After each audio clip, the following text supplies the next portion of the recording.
कहानी की शुरुआत में हमें दिखाया जाता है कि कुछ लोग एलिजाबेथ स्पार्कल नाम का एक स्टार बना रहे हैं। असल में एलिजाबेथ एक बहुत ही खूबसूरत मॉडल है जो एक फिटनेस शो को होस्ट करती है। लोग एलिजाबेथ को इतना पसंद करते हैं कि इसके स्टार के पास आकर सेल्फीज बनाते हैं, लेकिन फिर वक्त के साथ साथ लोगों का इस स्टार से ध्यान हटता चला गया और ये स्टार टूट कर बिखर गया, जो ये साफ जाहिर कर रहा था कि लोगों का एलिजाबेथ स्पार्कल से इंटरेस्ट खत्म होता जा रहा है। सीन कट होता है और हमें एलिजाबेथ स्पार्कल को दिखाया जाता है जो एक वक्त अपनी जवानी के दिनों में बहुत ही खूबसूरत हुआ करती थी। हर जगह एलिजाबेथ के चर्चे थे, लेकिन अब वह बूढ़ी हो चुकी है और आज उसका 50वां जन्मदिन है। एलिजाबेथ अभी तक इसी शो को होस्ट करती है। शो की शूटिंग के बाद जब एलिजाबेथ वॉशरूम में जाने लगी तो उसे पता चला कि लेडीज वॉशरूम किसी वजह से बंद है, इसलिए वो मेल वॉशरूम में चली गई जहां पर शो का प्रोड्यूसर भी आ गया और ऐसे में एलिजाबेथ चुपके से एक बाथरूम में छिप जाती है। यहाँ प्रोड्यूसर फोन पर किसी से बात कर रहा था कि मुझे अपने शो के लिए एक नया चेहरा चाहिए।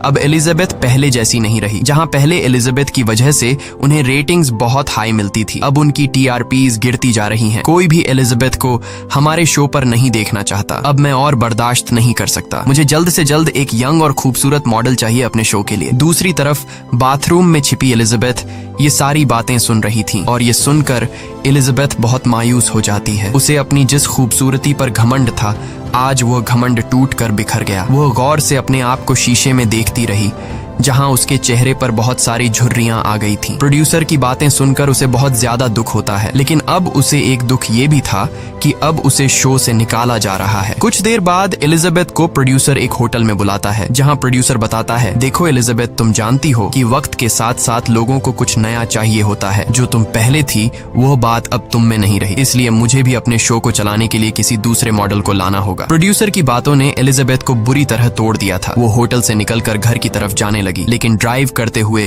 प्रोड्यूसर की बातें उसके दिमाग में चल रही थीं। थोड़ा आगे जाने के बाद वो देखती है कि उसका जो बड़ा सा बिलबोर्ड लगा हुआ था उसे भी फाड़कर हटाया जा रहा है। ये सब देखकर उसका रोड पर से ध्यान हट जाता है और सामने से आती हुई गाड़ी से उसका एक्सीडेंट हो जाता है। लकीली उस एक्सीडेंट में इसकी जान बच जाती है और इसे एक खरोंच भी नहीं आती। डॉक्टर उसे बताता है कि तुम्हारी सारी रिपोर्ट्स नॉर्मल है, लेकिन एलिजाबेथ खुश होने के बजाय फूट फूट कर रोने लगती है क्योंकि अब उसका करियर तबाह होने जा रहा था। डिस्चार्ज होने से पहले डॉक्टर एक बहुत ही खूबसूरत मेल नर्स को एलिजाबेथ की रीढ़ की हड्डी चेक करने को कहता है। डॉक्टर के जाने के बाद वो मेल नर्स एलिजाबेथ की रीढ़ की हड्डी को चेक करता है और कहता है कि तुम एक परफेक्ट कैंडिडेट हो, और फिर वो एलिजाबेथ को उसके कपड़े देता है। कपड़े देते वक्त एलिजाबेथ की नजर उस मेल नर्स के हाथ पर जाती है जिस पर एक अजीब तरह का काला निशान बना हुआ था। अब जैसे ही वो हॉस्पिटल से बाहर निकली तो उसे फील हुआ कि उसके पॉकेट में कुछ है। जब वह उसे बाहर निकाल कर देखती है तो उसे पता चलता है कि उस मेल नर्स ने उसके पॉकेट में एक नोट छोड़ा है। मैसेज में लिखा था कि इसने मेरी जिंदगी बदल दी, और उसी के साथ एक पेन ड्राइव भी थी जिस पे लिखा था द सब्सटेंस। घर पहुंचते ही एलिजाबेथ ने उस पेन ड्राइव को टीवी में लगाकर प्ले किया जिसमें द सब्सटेंस नाम के एक इंजेक्शन के बारे में इंफॉर्मेशन दी जा रही थी। ये सब्सटेंस एक जादुई इंजेक्शन था और ये इंजेक्शन किसी भी बूढ़े इंसान को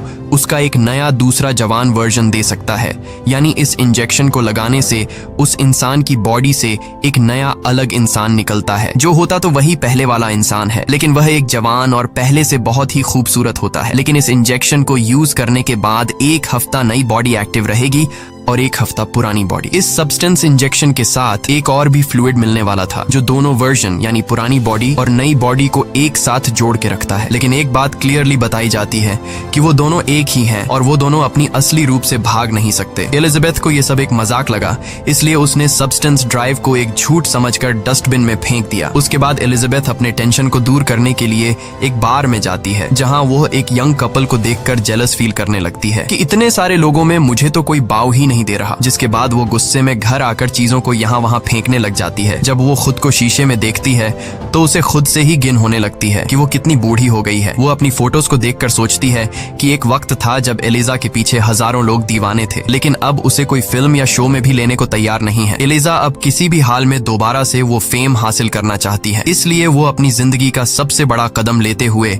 एलिजा फैसला करती है कि वो खुद का एक नया वर्जन क्रिएट करेगी। उसके बाद एलिजा डस्टबिन से वही पेन ड्राइव निकालकर उस पर दिए गए फोन नंबर पर कॉल करती है और कंपनी वालों से कहती है कि मुझे वो सब्सटेंस ऑर्डर करना है। दूसरी तरफ जो कोई भी बात कर रहा था वो इससे ज्यादा बात नहीं करता, बस एलिजाबेथ से उसका एड्रेस पूछा और फिर उसने एलिजाबेथ को एक एड्रेस बताकर कॉल काट दी। अगली सुबह एलिजाबेथ न्यूज़पेपर पढ़ती है जहाँ पर उसे एक एड दिखी जो उसी की कंपनी ने लगाई थी जहाँ एलिजाबेथ काम करती थी। एड में लिखा हुआ था कि एलिजाबेथ को काम से निकाल दिया गया है और उसकी जगह अब कंपनी में एक नए मॉडल की जरूरत है, जिसे देखकर वो और भी ज्यादा उदास हो गई। तब वह देखती है कि कल रात जो उसने ऑर्डर दिया था वो पार्सल आ चुका है। जब वह उस एनवलेप को खोलती है तो उसमें एक कार्ड पर नंबर लिखा हुआ था। अब एलिजाबेथ बिना सोचे समझे कल रात को कॉल पर बताई गई एड्रेस पर जा पहुंचती है।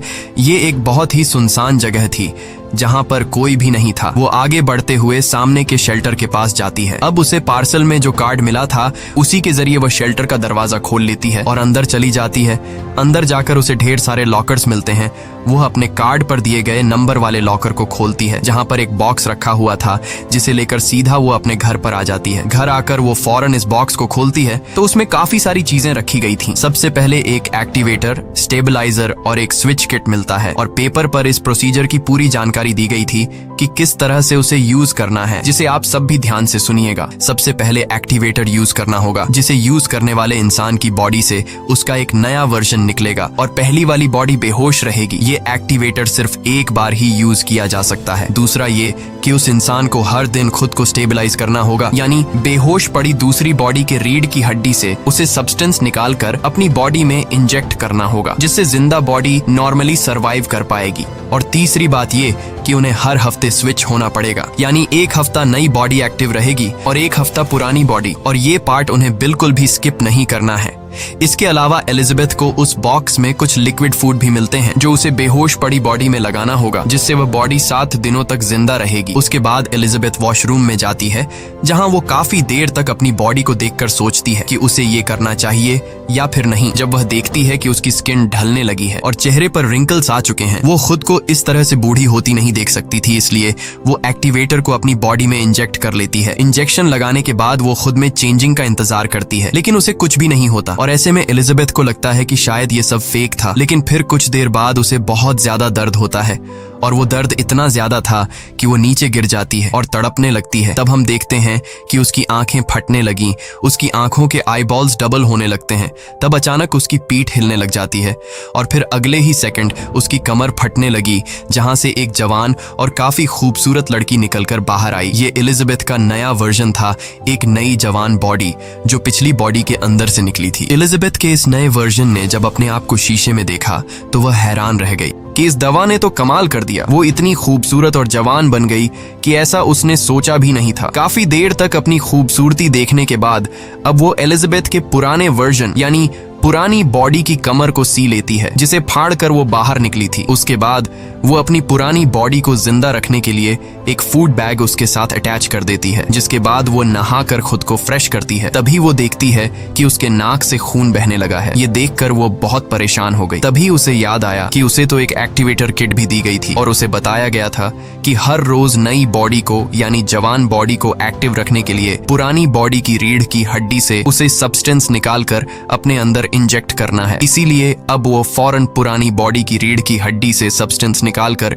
खुद में इंजेक्ट करती है और ये इंजेक्शन लगाने के बाद वो बिल्कुल नॉर्मल हो जाती है। इसके बाद वह तैयार होकर बाहर रोड पर निकल आती है, जहां पर मौजूद सभी लोगों का अट्रैक्शन वह खुद की तरफ खींच लेती है। इस वर्जन की खूबसूरती पहले से कई गुना ज्यादा थी। उसके बाद वो सीधा उस शो के ऑडिशन पर जाती है जहां से उसे निकाल दिया गया था। लेकिन अब एलिजा अपने पुराने लुक में नहीं बल्कि एक नए लुक के साथ थी। वहां एलिजा अपना नाम सू बताती है। सू की खूबसूरती देखकर सभी लोगों की आंखें खुली की खुली रह जाती हैं और प्रोड्यूसर ने भी सू को देखते ही फौरन सिलेक्ट कर लिया, क्योंकि सू इतनी खूबसूरत थी कि कोई उसे रिजेक्ट नहीं कर सकता था। इंटरव्यू में सिलेक्ट होने के बाद सो को याद आता है कि उसे तो हर हफ्ते अपनी बॉडी चेंज भी करनी है, जिसके लिए वह प्रोड्यूसर से झूठ बोलती है कि मेरी मॉम बीमार है और मुझे हर हफ्ते गांव जाना पड़ता है अपनी मॉम का ख्याल रखने के लिए। प्रोड्यूसर बिना सोचे समझे सू की शर्तें मान जाता है, क्योंकि वो सू को किसी भी कीमत पर खोना नहीं चाहता था और उसे पता था कि सू की खूबसूरती की वजह से उनकी शो की रेटिंग्स बहुत ज्यादा बढ़ने वाली है। बस फिर क्या, कुछ ही दिनों में सू काफी ज्यादा पॉपुलर हो जाती है और वो इस जॉब को बहुत एंजॉय कर रही थी। लोग उसके दीवाने हो चुके थे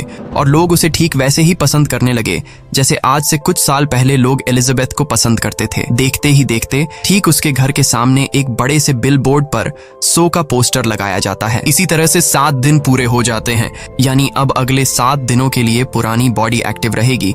सू यहाँ स्विच किट का यूज करती है। जैसे ही उनके ब्लड एक दूसरे के बॉडी में जाती है, हम एलिजा को मूव होते देखते हैं और अब सू बेहोशी की हालत में चली जाती है। बॉडी शिफ्ट करने के बाद एलिजाबेथ सू की बॉडी के साथ फूड अटैच करती है और फिर अपने शो पर जाती है जहां वो पहले काम करती थी। वहां प्रोड्यूसर उसे उसका सारा सामान लुटाता है और एक गिफ्ट देकर एलिजा से कहता है कि तुम्हें अब मॉडलिंग की जगह घर पर बैठकर खाना बनाना चाहिए। ये सुनकर एलिजाबेथ को बहुत बुरा लगता है। उसके बाद एलिजा घर वापस आती है और पूरा दिन घर बैठकर टीवी देखती है। अब अगला दिन आ जाता है और एलिजाबेथ को न्यूज़पेपर पढ़ते हुए एक एनवेल्प मिला जिस पर लिखा हुआ था कि उसकी नई किट आ चुकी है। उसके बाद वो किट लेने पहुंच जाती है और किट को लेकर वो सीधा घर आती है। एलिजा के पास अब कोई काम तो था नहीं, इसलिए वो पूरा हफ्ता टीवी देखकर गुजारती है। अब 7 दिन पूरे हो जाते हैं और एलिजा सू में बदल जाती है, यानी वो अपनी नई बॉडी को एक्टिव कर लेती है। अब इस नई बॉडी ने तो दुनिया के सारे मजे लेने थे। ऐसे में वो कभी घर पे होती तो कभी नहीं होती, इसलिए वो डर जाती है कि कहीं उसकी सच्चाई का राज खुल न जाए। अब सू फैसला करती है कि वो अपने घर की एक दीवार तोड़कर एलिजाबेथ की पुरानी बॉडी को वहां छुपाकर रखेगी। सू की दीवार में हथौड़ा मारने से इतना शोर हो रहा था कि उसका पड़ोसी गुस्से से लाल हो गया और जब पड़ोसी सू को डांटने के मूड में उसके पास आया तो सू को देखकर उसके गले में सांस अटक गई, क्योंकि सू जो थी इतनी खूबसूरत। वो सू को डांटने के बजाय उल्टा उससे कहने लगा कि अगर मेरी मदद चाहिए हो तो मुझे बुला लेना, मैं पास में ही रहता हूँ। सू उसे थैंक्स कहकर दरवाजा बंद कर देती है और फिर वो अंदर आई और काफी मेहनत के बाद वो एक सीक्रेट रूम बना लेती है जिसके अंदर उसने एलिजाबेथ की बॉडी छुपा कर रख दी और साथ में एलिजा के सभी फोटोज को भी इस सीक्रेट रूम में रख देती है। सू को अपनी इस नई बॉडी में बहुत मजा आ रहा था और वो खूब एंजॉय करती है। इसी एंजॉय में 7 दिन कैसे गुजर गए उसे पता ही नहीं चलता और वो भूल जाती है कि आज शिफ्टिंग का दिन है। उसकी पुरानी बॉडी यानी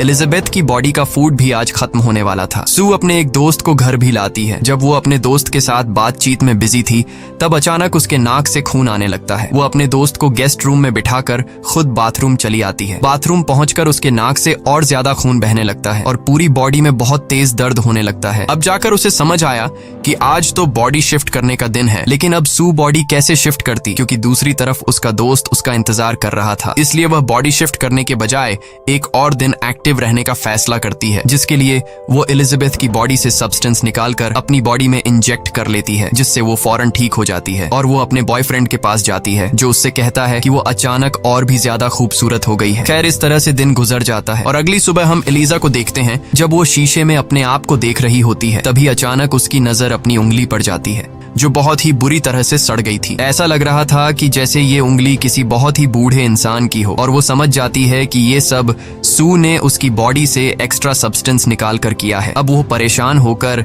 कंपनी को कॉल करती है और उन्हें ये सब बताती है। फोन वाला पर्सन कहता है कि इसका कोई सॉल्यूशन नहीं है। अगर एक बॉडी एक्स्ट्रा सब्सटेंस यूज करेगी तो उसका असर दूसरी बॉडी पर होगा, मतलब एलिजा की उंगली अब इस तरह से ही रहेगी और अगर आगे भी सू ने इस तरह की कोई गलती की तो फिर से एलिजा की बॉडी का कोई पार्ट सड़ सकता है। ये सुनकर एलिजा बहुत ज्यादा डर गई और लास्ट में उस फोन पर्सन ने बताया कि तुम 2 नहीं बल्कि 1 हो, इसलिए एक साथ मिलजुल कर रहो, तब जाकर तुम दोनों अपनी अपनी जिंदगी एंजॉय कर पाओगे। उसके बाद वो पर्सन कॉल काट देता है और एलिजा घर की साफ सफाई करने लगती है। तब उसकी नजर अचानक एलिजा के पोस्टर पर पड़ती है। एलिजा सू की यंग बॉडी को देखकर जेलस फील करती है और वो टीवी बंद कर देती है। घर में बैठे बैठे एलिजा बोर हो रही थी, इसलिए एक रेस्टोरेंट चली आती है जहाँ पर उसे एक बूढ़ा आदमी नजर आया जो एलिजा से अजीबोगरीब बातें करने लगा। तब एलिजा नोट करती है कि उसके हाथ पर बिल्कुल वैसा ही निशान है जैसा हॉस्पिटल में नर्स के हाथ पर उसने देखा था, यानी ये उस नर्स का असली रूप था। अब वो बूढ़ा आदमी एलिजा से कहता है कि हर बार स्विच करने पर तुम्हें लोनली फील होगा और अपने ही वर्जन को देखकर तुम्हें जेलस फील होगा। डर के मारे एलिजा वहां से जाने लगती है। तब वह बूढ़ा आदमी चिल्लाकर कहता है कि क्या तुम्हारे नए वर्जन ने तुम्हें खाना शुरू कर दिया है। एलिजा वहां से निकलकर घर पहुंच जाती है क्योंकि सू ने सच में उसे खाना शुरू कर दिया था जो उसकी उंगली पर साफ नजर आ रहा था। घर पहुंचकर वह अपने एक पुराने दोस्त को कॉल करती है। एलिजा अपने दोस्त को आज रात डिनर पर चलने के लिए बोलती है और एलिजा का दोस्त डिनर के लिए मान जाता है। एलिजा का ये दोस्त बचपन से एलिजा को पसंद करता है, लेकिन एलिजा उसे कई बार इग्नोर कर चुकी थी। आज जब एलिजा को कोई पूछने वाला नहीं बचा, अब जाकर वो उसके साथ रिलेशन में रहना चाहती है। शाम को एलिजा तैयार हो जाती है। उसने बहुत ही प्यारे कपड़े पहने और बिल्कुल सू जैसा यानी अपने नए वर्जन जैसा मेकअप किया। अच्छा खासा तैयार होने के बाद जैसे ही वो अपने दोस्त से मिलने के लिए घर से निकलने वाली होती है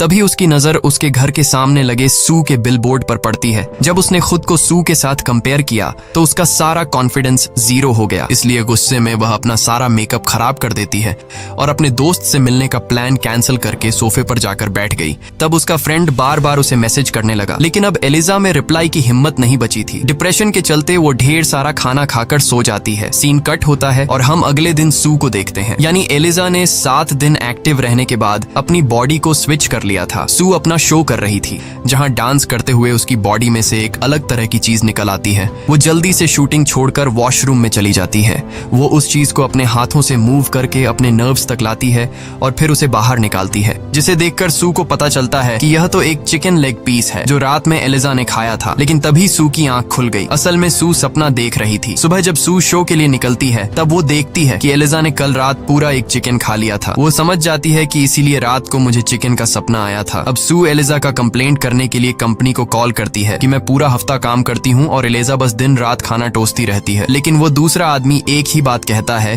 कि तुम दोनों एक ही हो और तुम्हें एक साथ मिलकर रहना होगा। इसके बाद सू अपनी शो के लिए चली गई, लेकिन वहां जाते ही वो यह देखकर घबरा गई क्योंकि शो के लोग शूटिंग का सामान पैक कर रहे थे और उन्होंने इसे बताया कि अब से ये शो नहीं चलेगा। सू को समझ नहीं आ रहा था कि ये सब क्या हो रहा है, इसलिए वो घबराकर प्रोड्यूसर के पास गई तो प्रोड्यूसर ने उससे कहा कि तुम अब यहाँ पर काम नहीं करोगी, बल्कि तुम हमारे नेटवर्क के सबसे बड़े शो में काम करोगी, क्योंकि तुम्हारी वजह से हमारे शो की रेटिंग्स बहुत ज्यादा बढ़ गई हैं। यह सुनकर सू के खुशी के मारे आंसू निकल आते हैं, लेकिन प्रोड्यूसर कहता है कि इसके लिए तुम्हें ट्रेनिंग के लिए किसी भी टाइम बुलाया जा सकता है। सू बिना कुछ सोचे समझे हाँ कर देती है। हालांकि यह शो उस दिन होने वाला था जब उसे अपनी बॉडी स्विच करके पुरानी बॉडी में जाना था। सू इस चीज की परवाह न करते हुए काफी दिन तक अपनी इस नए वर्जन में ही रहती है और इसे एक्टिव करने के लिए एलिजाबेथ यानी अपनी पुरानी बॉडी से स्टेबलाइजर निकालकर अपनी बॉडी में इंजेक्ट करती रहती है, जिसका असर एलिजाबेथ की पुरानी बॉडी पर हो रहा था। अब काफी दिन बाद जब सू ने अपने आप को स्विच किया तो हम देखते हैं इसकी रीढ़ की हड्डी से ज्यादा सीरम निकलने की वजह से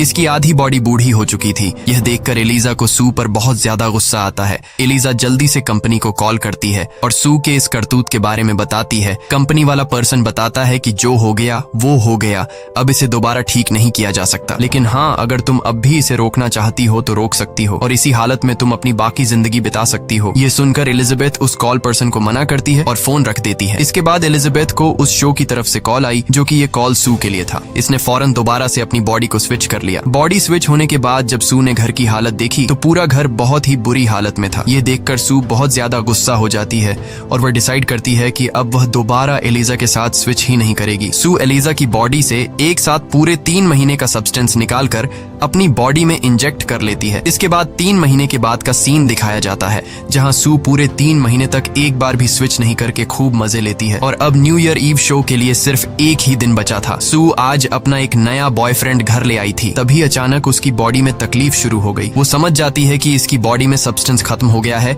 इसलिए वो सीधे एलिजा की बॉडी से सब्सटेंस निकालने के लिए जाती है। लेकिन आज सीरम निकला ही नहीं, बल्कि सीरम की जगह ब्लड निकलने लगा। यह देखकर वो बहुत ज्यादा घबरा गई और उसने कंपनी से कॉल करके पूछा कि एलिजाबेथ की बॉडी से सब्सटेंस नहीं निकल रहा, बताओ अब मुझे क्या करना चाहिए। कंपनी वाला पर्सन उसे बताता है कि अगर बॉडी से सीरम नहीं निकल रहा तो इसका मतलब तुम सारा सीरम यूज कर चुकी हो। अब तुम्हें स्विच होना पड़ेगा, तब जाकर दूसरी बॉडी में सीरम जमा होगा और तुम्हें सीरम बनने का इंतजार करना पड़ेगा। ये सुनकर सू की हालत बहुत ज्यादा खराब होने लगती है और रेंगती हुई जाकर अपनी बॉडी को स्विच कर लेती है और स्विचिंग की ये सारी आवाजें वो लड़का भी कमरे में सुन रहा था। उसे सू की तेज चिल्लाने की आवाजें सुनाई देने लगीं, जिसे सुनकर उसे लगा कि सू खतरे में है, इसलिए वह सू की मदद करने वॉशरूम की तरफ आने लगा। लेकिन सही टाइम पर एलिजाबेथ वॉशरूम के दरवाजे को बंद कर लेती है और एलिजा उस लड़के को जाने को कहती है। वो लड़का एलिजा की इतनी डरावनी आवाज सुनकर फौरन वहां से निकल जाता है। हम देखते हैं कि एलिजाबेथ बहुत ज्यादा बूढ़ी हो चुकी थी और साथ ही साथ इसके सर से बाल भी निकल गए थे। बुढ़ापे की वजह से वह ठीक से चल भी नहीं पा रही थी। एलिजाबेथ अब बहुत ज्यादा घबरा चुकी थी। वो कंपनी में कॉल करती है और कहती है कि मैं यह सब कुछ यहीं पर रोकना चाहती हूँ। कंपनी वाले उसकी बात मान लेते हैं और इसे टर्मिनेटर इंजेक्शन ले जाने को बोलते हैं। इसके बाद एलिजाबेथ अपनी बॉडी को पूरी तरह से ढककर लंगड़ाती हुई टर्मिनेशन किट लेने जाती है। टर्मिनेटर इंजेक्शन घर लाने के बाद वो इसे सू की बॉडी पे लगाने ही वाली थी, तभी उसे कंपनी के मैनेजर की बताई हुई बात याद आ गई। उसने कहा था कि अगर तुमने एक बार टर्मिनेटर टर्मिनेटर इंजेक्ट कर लिया तो फिर जिस बॉडी में इस टाइम तुम हो हमेशा वैसे ही रह जाओगी। ये सोचते ही उसने टर्मिनेटर इंजेक्ट नहीं किया। लेकिन जब इसकी नजर अपनी फोटो पर पड़ी तो एलिजा फोटो में बहुत ही खूबसूरत दिख रही थी और एलिजा ने इस समय अपना हाल देखा तो वो बहुत ज्यादा भयानक हो चुकी थी और इसके पीछे सू का ही हाथ था। इसलिए एलिजा को सू पर दोबारा गुस्सा आया और उसने सू की बॉडी में टर्मिनेटर इंजेक्ट कर लिया। लेकिन अभी उसने आधा ही सीरम इंजेक्ट किया था कि तभी उसे ख्याल आया कि अभी तो इसे बहुत बड़ा शो होस्ट करना है जिसे उसे बहुत बड़ा फेम मिलेगा। इस लालच में उसने आधा सीरम तो इंजेक्ट कर लिया था लेकिन बाकी का सीरम रहने दिया। अब वह सू को उठाने लगी। काफी देर तक इसे जगाने की कोशिशों के बाद जब सू नहीं जागती तो वह बॉडी स्विच करने का सोचती है। लेकिन जब बॉडी स्विच भी नहीं हुई तब एलिजा ने अपनी रीढ़ की हड्डी से एक्टिवेटर निकालकर सू के दिल में इंजेक्ट किया जिसे सू जाग गई। यहाँ हम देखते हैं कि दोनों वर्जन एक दूसरे के सामने जिंदा खड़े हैं। ये देखकर ये दोनों अभी शॉक हो जाते हैं और उन्हें समझ नहीं आता कि यह क्या हो रहा है। तभी सू की नजर टर्मिनेटर इंजेक्शन पर पड़ती है और वो समझ जाती है कि एलिजा इसे मारने की कोशिश कर रही थी। ये देखकर सू बहुत गुस्सा हो जाती है। उसने अपने गुस्से में एलिजाबेथ को इतना मारा कि वो मर गई। एलिजाबेथ को मारने के बाद इसे एहसास हुआ कि उसने बहुत बड़ी गलती कर ली है क्योंकि अब उसे एलिजा के रीढ़ की हड्डी से एक्टिवेटर सब्सटेंस नहीं मिलने वाला था। लेकिन इस समय भी सू को एलिजा से ज्यादा अपने शो की चिंता थी। वो सीधे अपने प्रोग्राम के लिए चली जाती है जहां जाते ही लोगों ने बहुत जोश से इसे वेलकम किया। इस समय सू को बहुत अच्छा लग रहा था लेकिन तभी अचानक इसे अपनी बॉडी में कुछ अजीब महसूस होने लगा। वो घबराकर वॉशरूम में गई। उसने जैसे ही मुंह खोला तो इसके 2 दांत टूटकर गिर गए और अब भी वो सोचती है कि क्यों ना मैं घर पर रखे एक्टिवेटर को यूज करके खुद का ही एक नया वर्जन तैयार करूं। इसके बाद वो फौरन घर की तरफ निकल पड़ी। लेकिन जब वो लिफ्ट में थी तभी उसका एक कान कट कर गिर गया। वो बुरी तरह घबरा गई। लेकिन तभी लिफ्ट में आदमी आया। उस आदमी के यहाँ खड़े रहने तक वह अपने आप को बिल्कुल भी घबराया हुआ नहीं दिखाती। उसने बिल्कुल ऐसे एक्टिंग की जैसे इसे कुछ भी नहीं हुआ हो। फिर जल्दी से वो अपने घर गई और एक्टिवेटर को ढूंढ लिया। कंपनी वालों ने शुरू में ही बता दिया था कि इस एक्टिवेटर को एक ही बार यूज किया जा सकता है और यह बात सू को पता थी। लेकिन वो फिर भी इस एक्टिवेटर को अपनी बॉडी में इंजेक्ट कर लेती है। तभी सू को बहुत ज्यादा पेन होने लगा। पहले की तरह उसकी बॉडी कमर से फटने लगी जिसमें से एक अजीब सा वर्जन निकला जो देखने में किसी भयानक क्रीचर जैसा था। ये एलिजा और सू का एक नया वर्जन था जिसके फ्रंट में एलिजा का फेस था और बैक में सू का। एलिजा अभी भी खुद को खूबसूरत समझ रही थी इसलिए वह अपने चेहरे पर खुद की फोटो लगाकर शो में चली गई। जैसे ही वह स्टेज पे माइक के पास पहुंची वहां जाकर इसके मुंह से फोटो गिर गई और सब इसका भयानक चेहरा देखकर डर गए। लोग इसे मॉन्स्टर कहकर दूर भागने लगे। अब यहाँ एक आदमी बेसबॉल के बैट से एलिजा के सिर पर वार करता है जिससे इसका सिर क्रैश हो जाता है और इसकी बॉडी से ब्लड निकलकर पूरे स्टूडियो में फैल जाता है। एलिजा की बॉडी रेंगते हुए सीधे अपने स्टार पर पहुंचती है जहां नीचे बिल्कुल एलिजाबेथ स्पार्कर का स्टार बना हुआ था। इस फिल्म की शॉर्टकट एक्सप्लेनेशन ये है कि हॉलीवुड और बॉलीवुड में फीमेल एक्ट्रेस की तब तक वैल्यू रहती है जब तक वो यंग हो। जैसे जैसे उनकी एज बढ़ती जाती है वैसे वैसे लोग उन्हें इग्नोर करने लगते हैं। इसी के साथ ये कहानी खत्म हो जाती है। अगर आपको यह वीडियो अच्छी लगी हो तो हमारे चैनल को सब्सक्राइब और वीडियो को लाइक जरूर कीजिए।